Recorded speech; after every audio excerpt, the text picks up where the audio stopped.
Hello and welcome to the start of the actual painting of this miniature. I've already gone ahead and given it a first coat of the base coat of the skin, as you can see. I hope you can see that it's very translucent. You can still see the beige of the primer peeking through in places. This is because it's, as I said, a very thin mixture. I want to make several thin coats to get an even covering instead of just one heavy coat.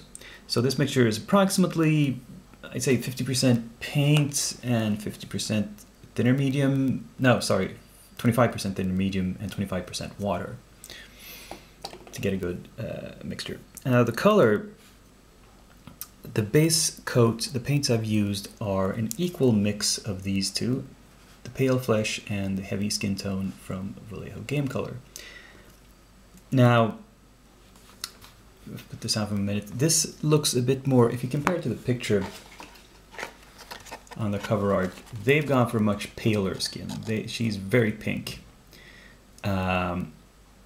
She doesn't look like she's seen any sun. And I want her to look more like a warrior who's actually, if she isn't wearing any armor and she's out fighting, she should get a tan. I mean, even if she is a redhead, which means she's not going to tan well, she's not going to get brown. I want at least there to be a hint of a sort of a tan color. Now, for the shading, I'm going to use tan, which is a reddish brown. And, you know, if I had wanted the color they had on the DVD, I would have had the base coat be mostly this pale flesh with just a hint of the tan actually mixed in to get a slightly darker pink. For highlighting, I'm first going to start adding more pale flesh into the mix and then gradually transition into adding off-white. Now, the game color off-white is pretty much the same color as the model color ivory, not the model color off-white, which is even more white. Now, I wanted to show you the beginning of the application of the second coat. Let's see if I can find a good focus point. There, that's a good distance to hold it comfortably. I'm using a fairly big brush, my #1 brush here, and I will start going in and very carefully applying the second coat. I'm not sure how many coats it will take. I think 3. Looking at it now, I think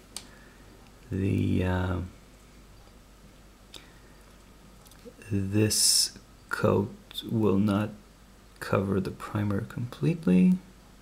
I think I'll have to go in with a 3rd coat. That's absolutely fine.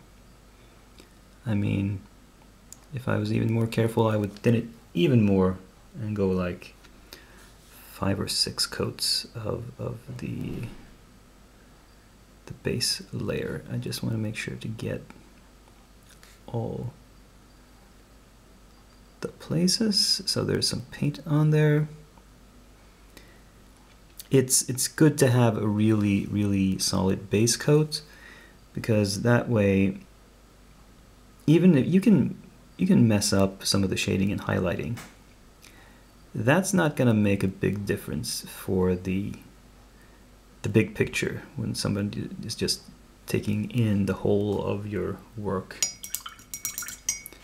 at a distance. The base tone is what's going to really be obvious, what will hopefully sort of shine through all the other coats.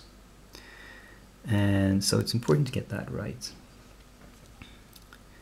And I'm not being careful here with the lines. I'm painting over a lot of stuff that will be some other color later.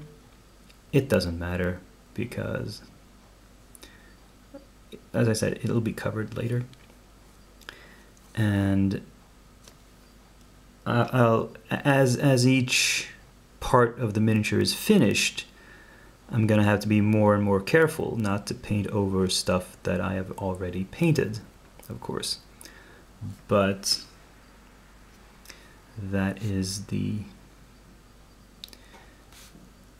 normal way of things. And well, I don't know what else to chat about right now. I don't know if you need to watch me applying this coat anymore.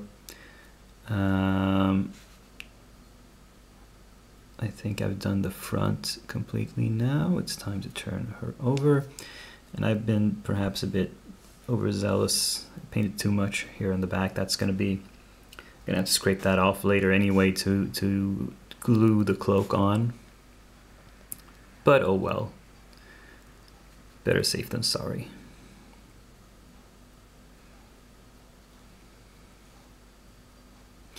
And I hope you can see how this coat is covering up the primer a little bit more. And because I'm working relatively quickly here, I get a little bit of air bubbles here and there. So that's why I go over it again and to pop them. Normally you don't want to overwork the paint. You don't want to like make too many strokes. You should make as many strokes with a paintbrush as necessary. No fewer, no more. And let's get in here between the legs. And yeah, I think that's the second coat just about done. I don't think I need to show you application of the third coat. That can wait. I'll come back, turn the camera back on when I've finished the third coat, because I see I can predict pretty accurately that the third coat will be the final one for the base layer. So once that's done, I will turn the camera back on and start showing you the shading, because I already think that this video, I want to keep these episodes below 20 minutes if I can in length. And the entire process of painting the skin tone, all of it, is way too much for that. I think I will manage the shading in one episode, and then I'll do the highlighting in a part 2. That's probably what's going to be. Okay, be back in a minute. Now we have a nice solid base coat of the skin. And oh, by the way, I'm not going to be showing it to you every step of the way, but I am painting this little piece of forearm and hand that are inside the shield at the same time, trying to match the tones. Not that you're going to see, well, when it is attached, you can see the top part of that from above if you're looking at it. A lot of it's covered, but there is some space in between here and the back here. So it's not completely irrelevant. Anyway, time for the first shade layer. I'm going to go carefully here with the shading. For the first shade layer, I've just put a tiny bit of tan into the base mixture and added a lot of water and flow improver. You can't tell what's in this. The F says is for flow improver. I've mixed up my own ratio of flow improver and water to have it pre-mixed to make it more flowy, because this first shade layer is going to be kind of a wash all over.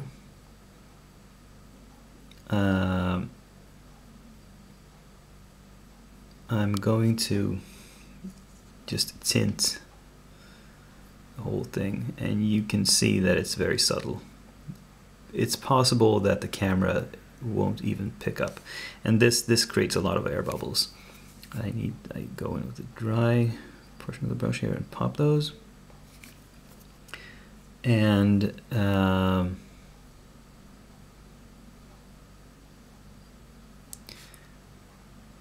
Perhaps here you can see a slight deposit of that shade color in you know, delineating her abs a little bit here. And here the cleavage.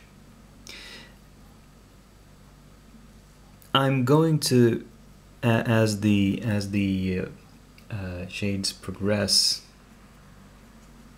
making them darker and less washy, more targeted to specific areas.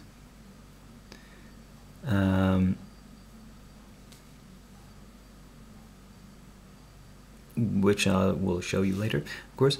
I thought I would mention something about the color choices. I'm going with warm shadows here, just making them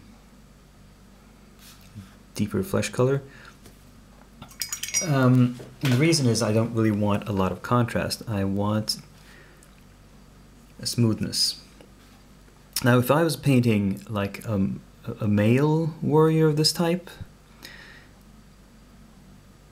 with so little clothing on, some sort of barbarian, he would probably have a lot of muscle on him, and I would accentuate that probably by painting shades that in the darkest shadows were maybe dark blue or purple or maybe even dark green. Just because cold shadows and warm highlights is you know, maximizes the contrast. But here, I'm not going for that. I'm just want the curves to be obvious. That's the amount of shading I'm going to do. And some areas like the small of the back here would be relatively dark. That's going to go darker, and this can be covered by the cloak in any case. So yeah, I think that's pretty much it for the first shade coat. Not exciting to watch because, as I said, you probably can't tell much of a difference. And I'm going light on this. It's just turned everything a kind of a darker pink even than before.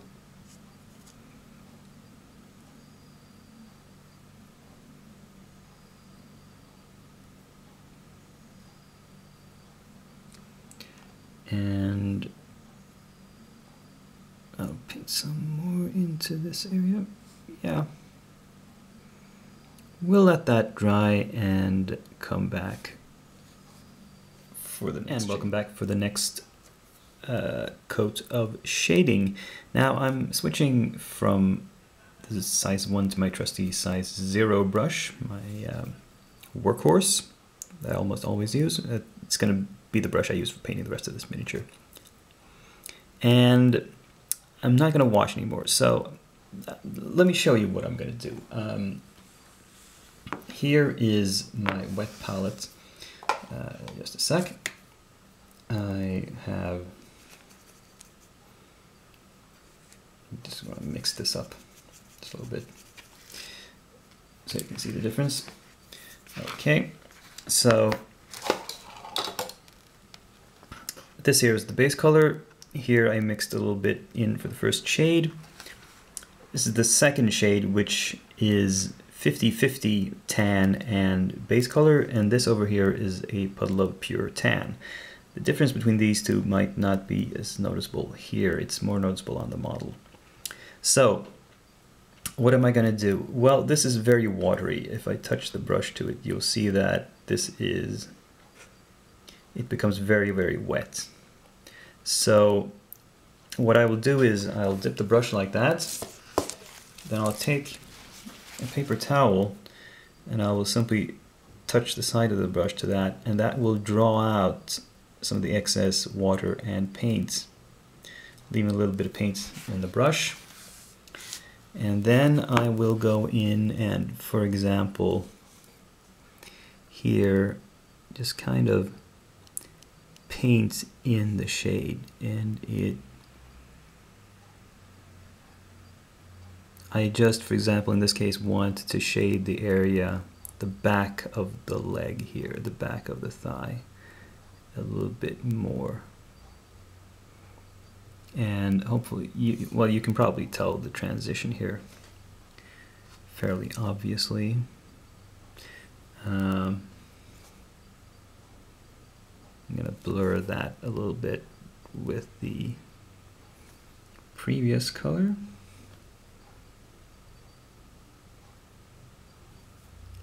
And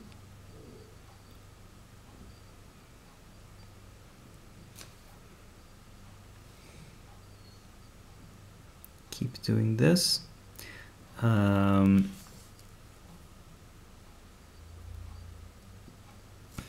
This is a little bit of a back and forth process. When I get to this stage, it's almost wet blending. Well, it is wet blending in some cases, where I want the edges of a transition to not be so sharp. I will, quickly dip my brush in the previous color and then sort of fuzzy up the edge a little bit. And here I find that there's sort of an abrupt transition there. I want to get rid of that a little bit. It's not going to be that noticeable once the final result is in, but anyway. And make sure to get between the fingers.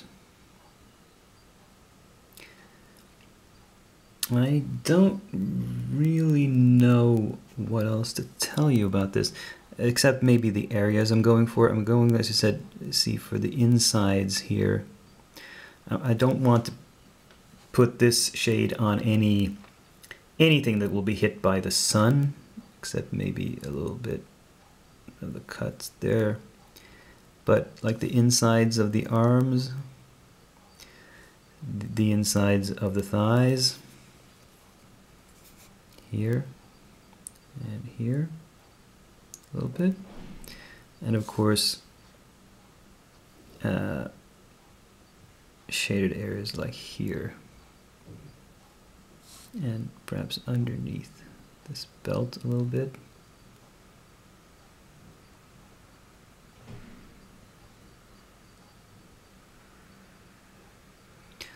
But I will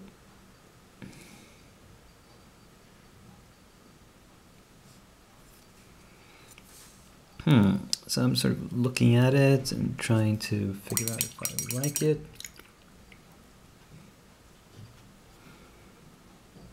Again, blur this edge a little bit here.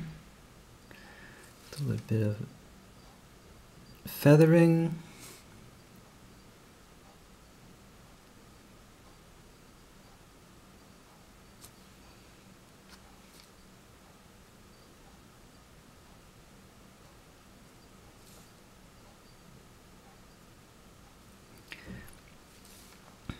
Looks better.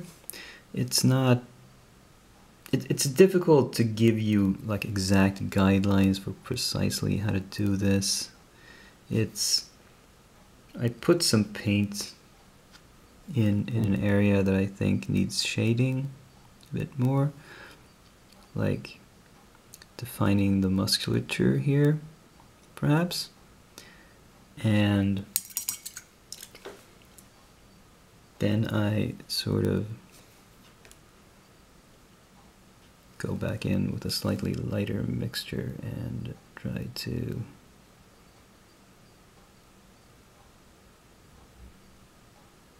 take some of that out.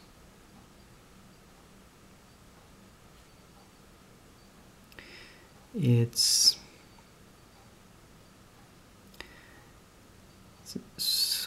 it's going by feel. It's not an exact process.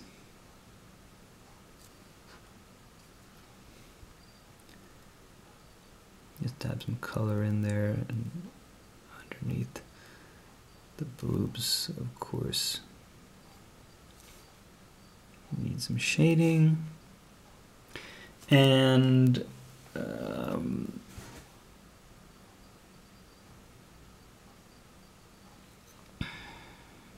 yeah, behind this arm here, perhaps. And of course, there. And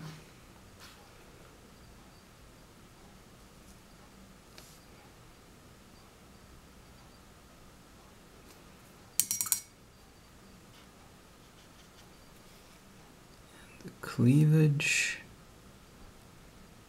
needs a little bit, maybe, and under the chin.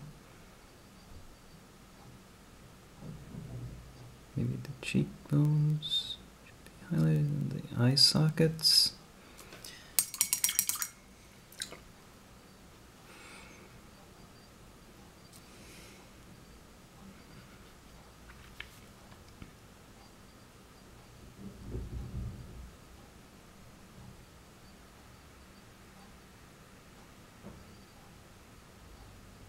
A bit much to water. I'll draw that out.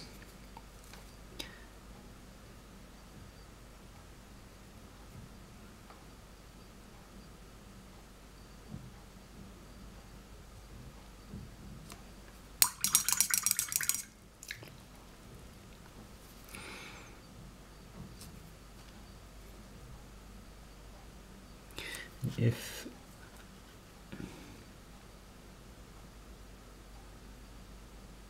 now I'm sort of fixing the transitions here a bit.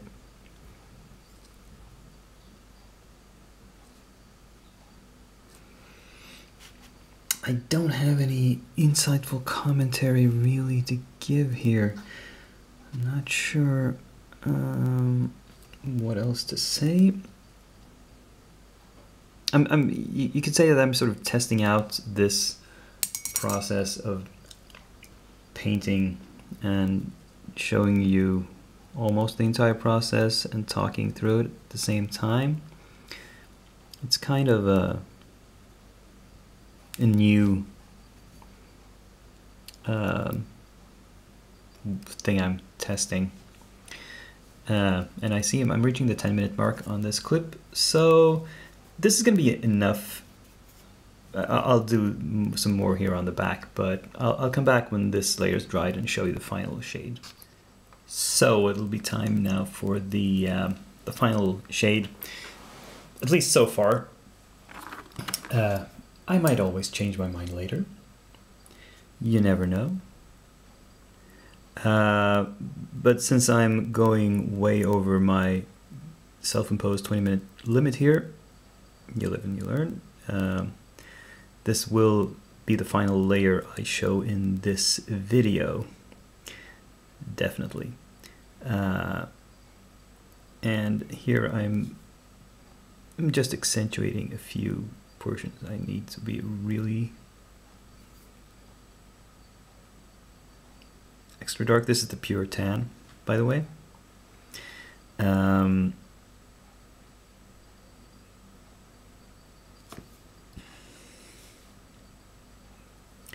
And oh yeah, I was going to mention something about how I'm painting this versus the DVD. The DVD was using an airbrush for some things, and I was going to talk about how you can replicate that without having an airbrush.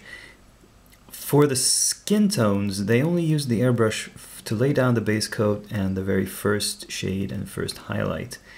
So essentially, it was not, they were not using it for any sort of airbrush specific technique. It was just a time saver. There's really no need to have an airbrush for that. They just thought that would be more efficient. And here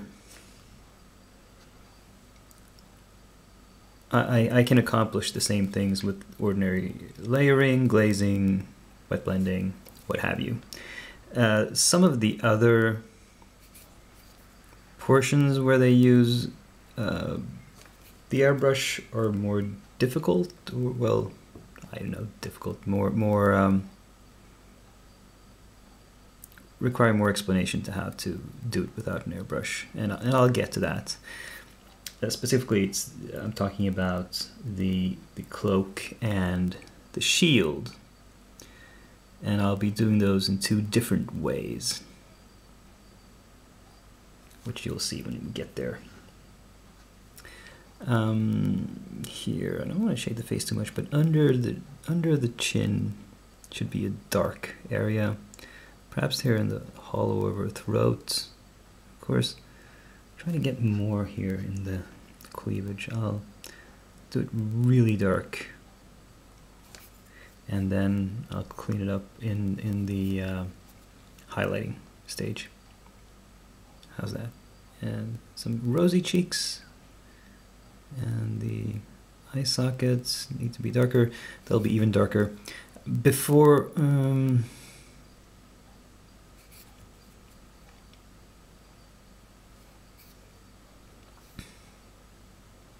yeah, I think that's really enough. Oh, sorry, I was out of frame. Maybe between the fingers and underneath here. But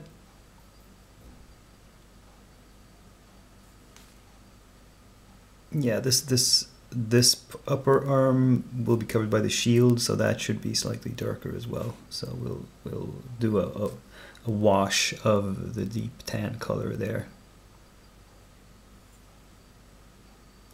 as here on the small of the back. You can see I've sort of accentuated her butt a little bit by having a deeper shade. Oh, sorry, not in frame. Deeper shade just here. There's really nothing else that needs shading. I think I don't want to go any darker than that. I'm thinking of doing a dark lining. I'll test that out, see what it looks like before next video.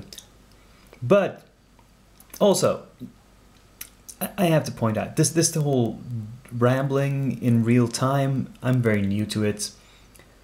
And sometimes I get focused on what I'm doing and I forget that I should perhaps be talking and maybe explaining something. Bear with me. If you have any comments on this format, whether you like seeing me do this much of the process and occasionally even explaining what it is I'm doing, or if you want me to stop doing this completely, just leave a comment. And I'll take it into consideration. And well, I'll probably upload the next part of this pretty quickly, because I will be painting the skin tone all in one day, but I'll cut it up into several videos for uploading to YouTube, so you don't get like you know, several hours worth at once. But have it more stretched out, so to speak. But in a couple of days, I'll upload the next part of this, and I'll see you then. Until then, this is Dakian, signing off.